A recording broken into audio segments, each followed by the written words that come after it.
नमस्ते विद्यार्थी मित्रों, अपने हिंदी विषय में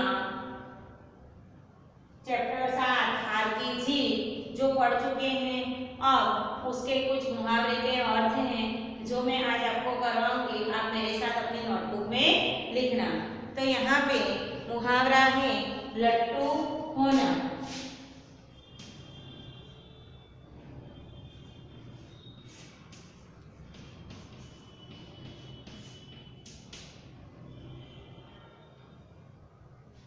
तो यहाँ पे मुहावरा है लट्टू होना, यानी कि मुक्त होना।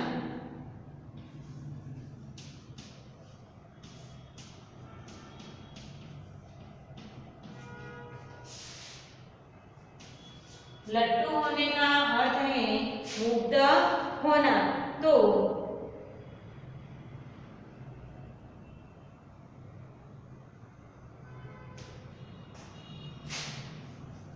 उसका वाक्य बनाना है, लोग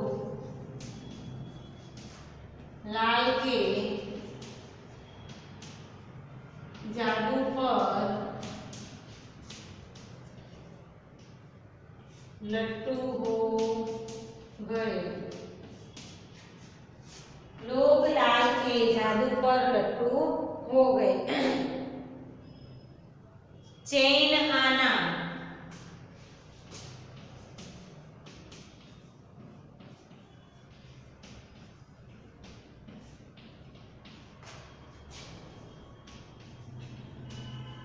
यानी कि मानसिक शांति होना।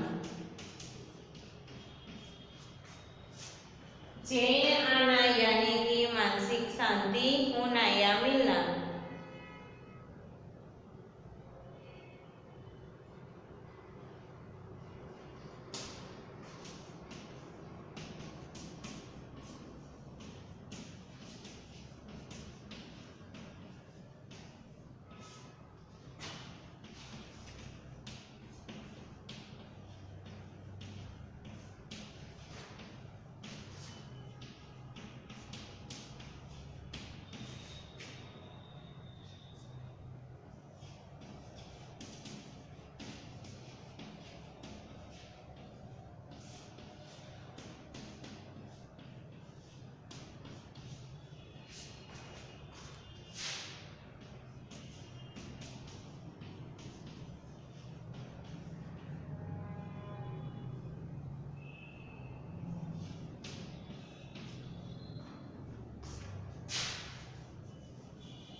तो यहाँ पे लट्टू होना यानी कि मानसिक शांति मिलना।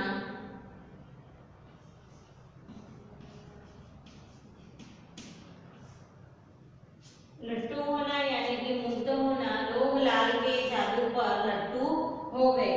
चैन आना यानी कि मानसिक शांति मिलना। दंगे से बचकर बेटा वापिस घर आ गया, यह देखकर माँ को चैन आ गया।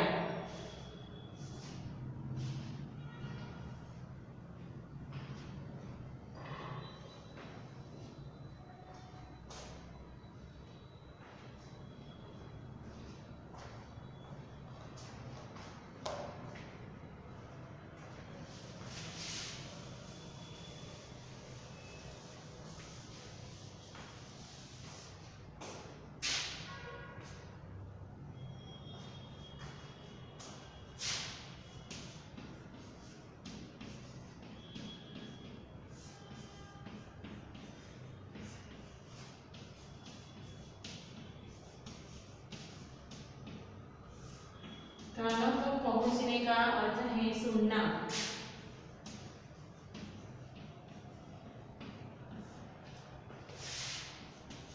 कानों तक पहुंचना यानी कि सुनना।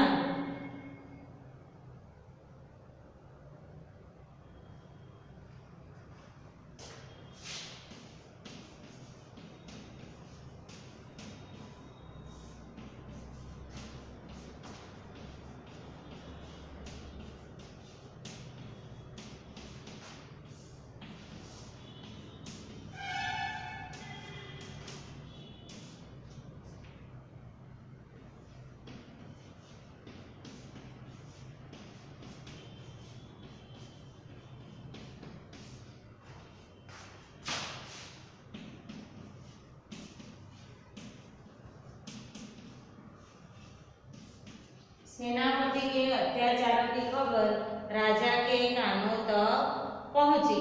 हृदय में छवि अंकित होना।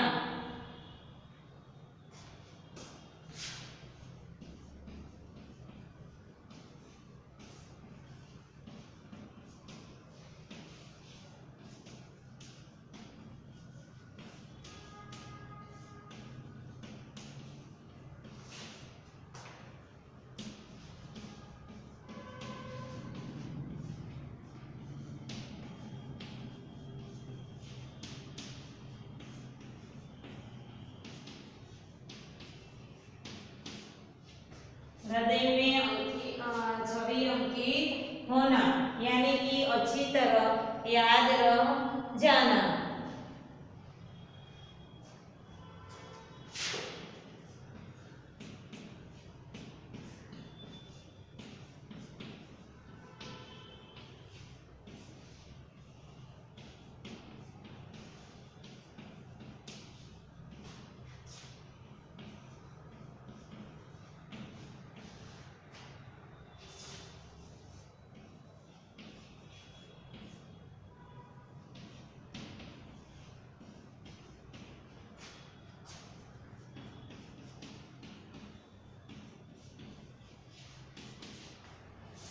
राधा के हृदय में कृष्ण की छवि अंकित हो गई थी। उसके बाद है आंखों से गुजरना।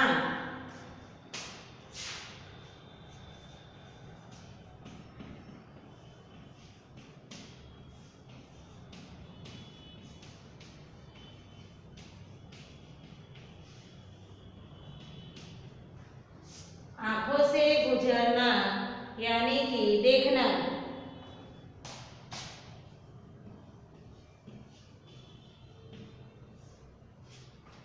आंखों से गुजरने का अर्थ क्या होता है? देखना।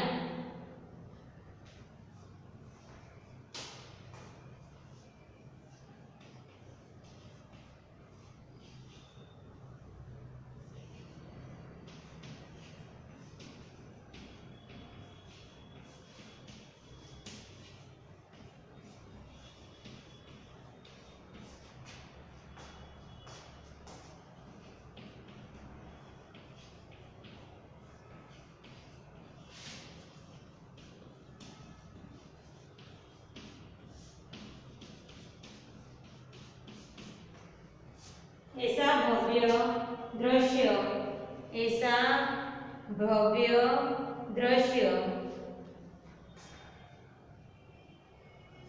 दृश्य कभी मेरी आंखों से न गुजरा होगा।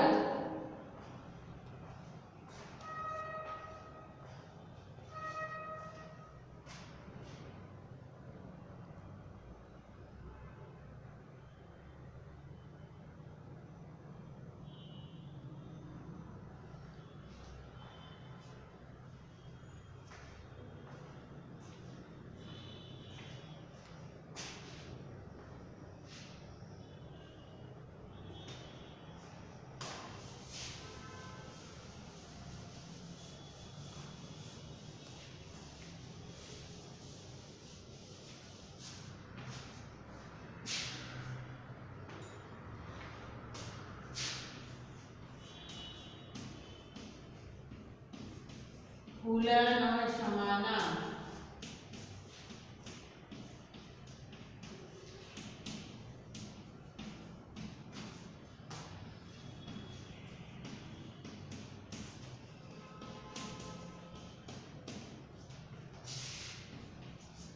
फूला न समाने का अर्थ है बहुत खुश होना यानी कि बहुत प्रसन्न होना के बहुत खुश होना।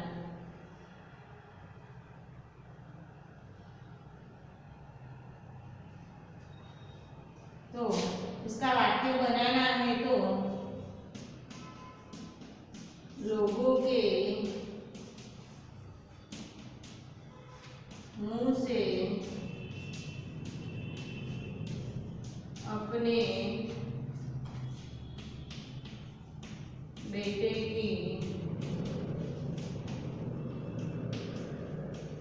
प्रशंसा सुघर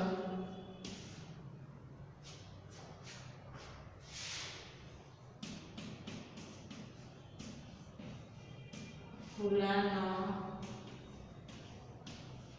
समय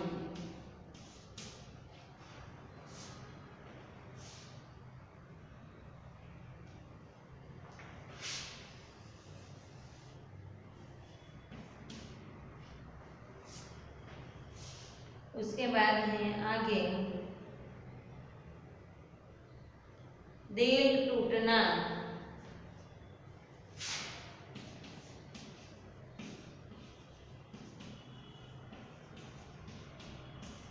यानी कि निराश होना।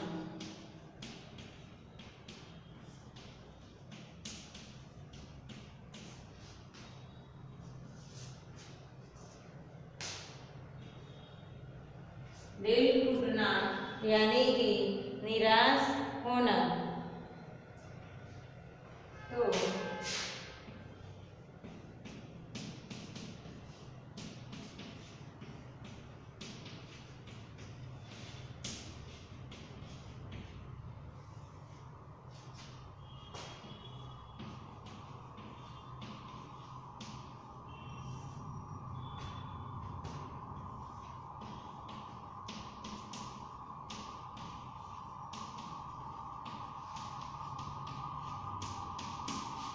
मित्र का विश्वासघात देखकर मेरा दिल टूट गया। सिर मारना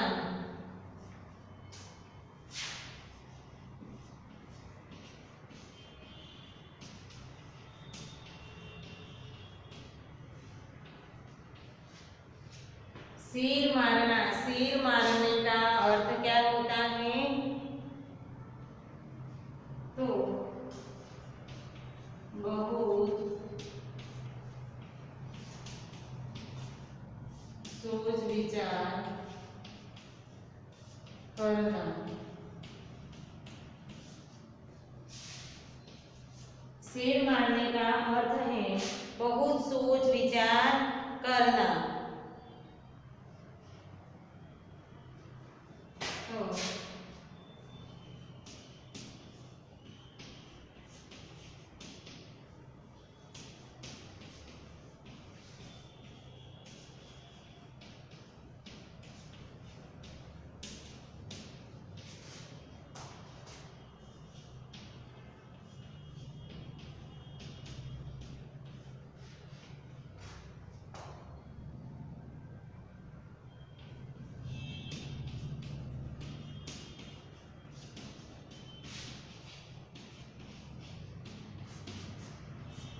मैंने बहुत सिर मारा परंतु यह प्रश्न का उत्तर न मिला।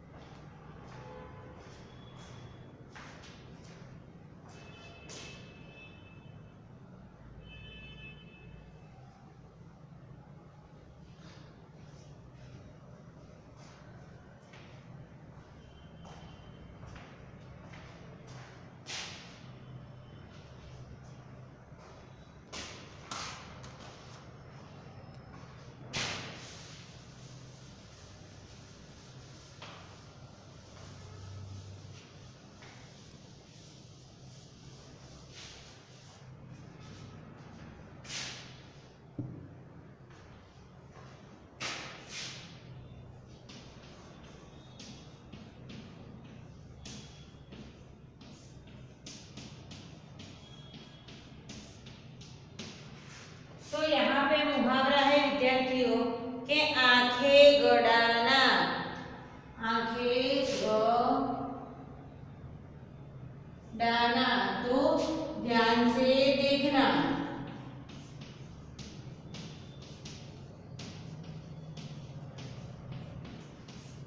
आंखें गड़ाने का अर्थ है ध्यान से देखना। यहाँ पे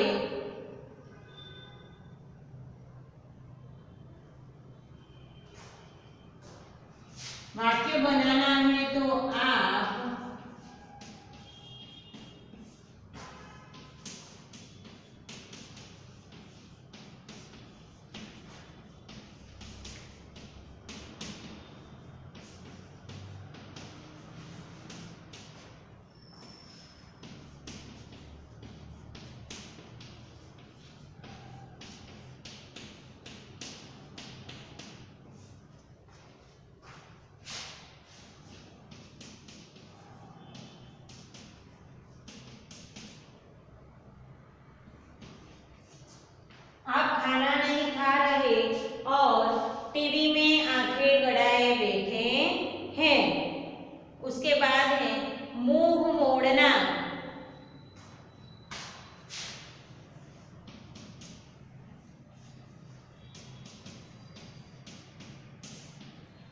यानी कि संबंध न रखना।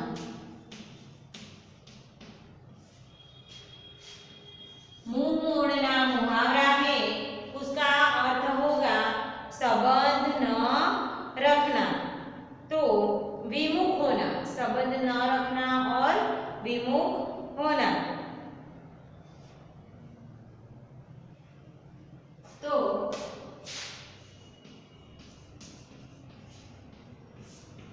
सच्चा देश सेवक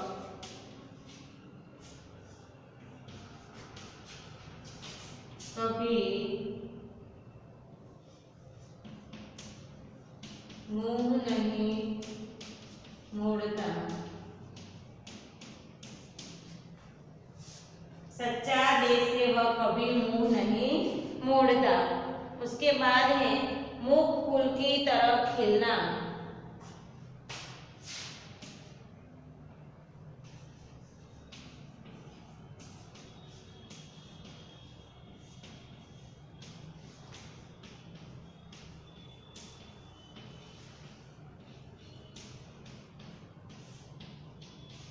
तो मुख फूल की तरह खिलना यानी कि बहुत प्रसन्न होना।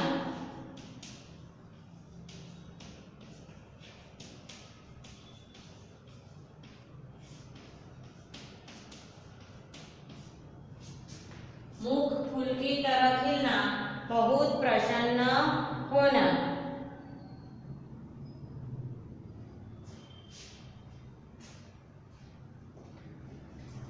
तो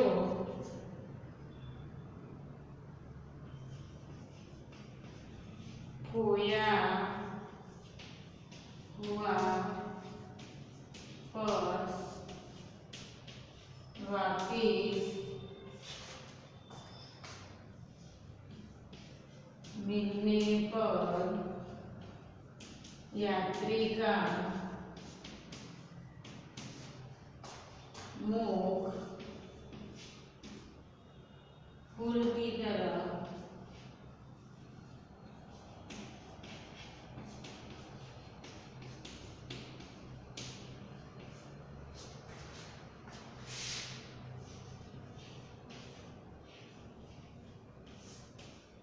खिल गया।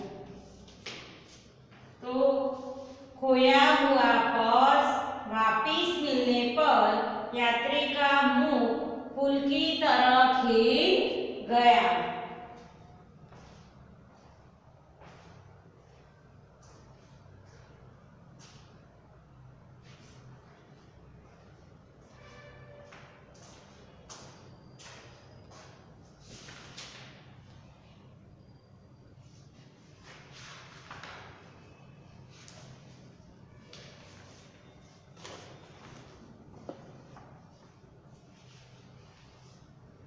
तो विद्यार्थी मित्रों, यहाँ पे कुछ शब्दार्थ थे जो करुण तो दया, कीर्ति तो यश, प्रशंसा तो तारीफ, विचित्र तो अनोखा, अधीर तो बेचैन उतावला, सहसा यानी कि अचानक, कंगाल यानी कि निर्धन गरीब, नेकी यानी कि भलाई, कुख्यात यानी कि बदनाम, चाप यानी कि पग की ध्वनि यानी कि चाप पगनो अवाज, घृणा यानी कि नफरत, अभिलाषा यानी कि इच्छा, छवि यानी कि चित्र तस्वीर, वायुवेग यानी कि हवा की गति, प्रतीक्षण यानी कि हर पल, विस्मय यानी कि आश्चर्य, प्रयोजन यानी कि उद्देश्य, कंगला यानी कि कंगाल निर्धन, अपाहिज यानी कि विकलांग, बाका यानी कि सुंदर और बहादुर,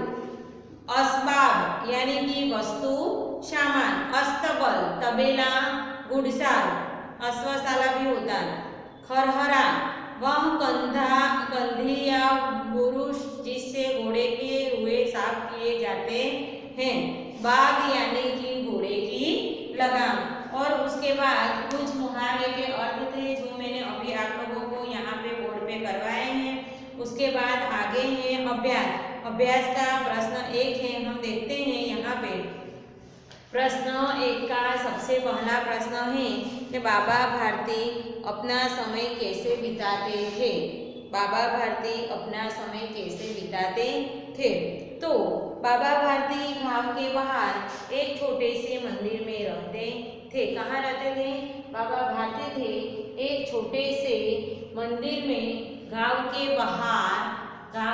बाहर एक छोटे से मंदिर में रहते थे और भगवान का भजन करते थे। उन्होंने एक घोड़ा पाल के रखा था। क्या रखा था? एक घोड़ा पाल के रखा था जिसे वे सुल्तान नाम से पुकारते थे। किस नाम से? उन्होंने घोड़े का नाम सुल्तान रखा था, वह सुल्तान नाम से पुकारते थे। भगवान के भजन से जो समय बचता उसे वह घोड़े की सेवा में लगाते थे। भगवान के जो भजन होते हैं विद्यार्थियों, वो भजन करते थे और उस भजन के बीच में जो समय बचता था वो समय वह घोड़े के साथ बिताते थे। अपने हाथ से उसका खरहरा करते और उसे दाना खिलाते। संध्या के समय वह सुल्तान पर सवार होकर 8-10 मीली रोज चक्कर लगाते थे। इसी प्रकार बाबा भारती अपना समय पसार करते थे। उसके बाद दूसरा है कि खड़क सिंह का हृदय परिवर्तन क्यों हुआ। खड़क सिंह का हृदय परिवर्तन क्यों हुआ? तो बाबा भारती ने खड़क सिंह से प्रार्थना की थी कि घोड़ा भले ही ले जाए पर घोड़ा हथियाने की यह घटना तुम किसी के सामने प्रकट मत करना। यानी कि जिस तरह छल कपट से उसने घोड़ा बाबा से छीना, उसे सुनकर लोगों के मन में गरीब पर से विश्वास उठ जाएगा। बाबा भारती की यह शब्द डाकू खड़क सिंह के कानों में गूंजते रहे। उसे लगा कि बाबा आदमी नहीं देवता हैं, अपनी हानि की नहीं गरीबों के नुकसानों की चिंता है। उस ऐसे ऊंचे विचार वाले साधु पुरुषों को धोखा देकर उसने अच्छा नहीं किया। उसे उनका घोड़ा लौटा देना चाहिए। यह सोचकर उसने घोड़ा बाबा भारती को वापस लौटा दिया। इस तरह उसका हृदय परिवर्तन हुआ। उसके बाद है अब कोई गरीब की सहायता से मुंह नहीं मोड़ेगा। बाबा भारती ने ऐसा क्यों कहा? तो खड़क सिंह ने गरीब और अपाहिज बनकर बाबा भारती से उनका घोड़ा छीना था।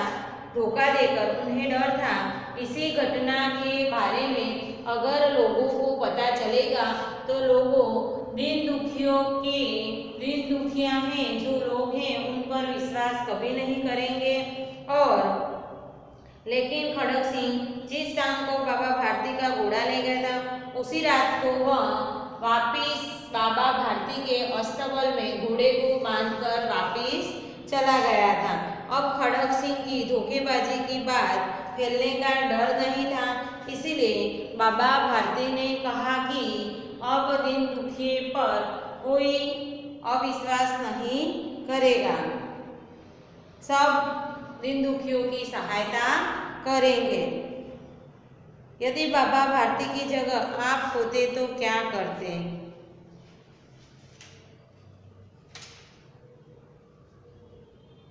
तो यदि बाबा भारती की जगह मैं होता तो थाने में जाकर क्या करता? शिकायत लिखवाता, दर्ज कराता। डाकू खड़क सिंह से मुझे खतरा है। क्या? थाने में जाके शिकायत करता और डाकू खड़क सिंह से मुझे खतरा है, वह मुझे धमकी दे रहा है कि वह मेरा घोड़ा मुझसे छीन ले जाएगा। यही उसकी धमकी के कारण 24 घंटे भयभीत रहता हूँ। पूरी रात घोड़े की रखवाली में बीत जाती है। अपने बचाव के मेरे पास कोई उपाय नहीं है। वह किसी भी समय मेरे घोड़े को उठा ले जा सकता है। मैं थानेदार से प्रार्थना करूंगा कि वह इस संबंध में ठोस कार्रवाई करके मुझे इस खतरनाक डाकू के भय से मुक्त करवाए। और इस तरह इस घटना को किसी के सामने प्रकट न करना, ऐसा बाबा भारती ने क्यों कहा? तो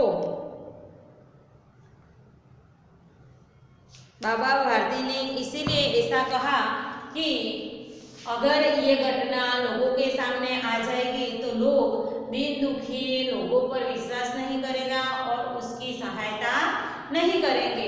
इसीलिए तुम ये बात किसी के सामने प्रकट नहीं करना, ऐसा बाबा भारती ने खड़ग सिंह से कहा था। तो विद्यार्थी मित्रों, यहाँ पे अपने स्वाध्याय अभ्यास के कुछ 4 प्रश्न थे वो मैंने करवा दिए हैं। उसके बाद प्रश्न 2 से जो बाकी है वो हमारा नेक्स्ट क्लास आएगा, तब मैं आपको करवाऊंगी। आज का ये लेक्चर यहाँ पे मैं पूर्ण करती हूँ। नमस्कार।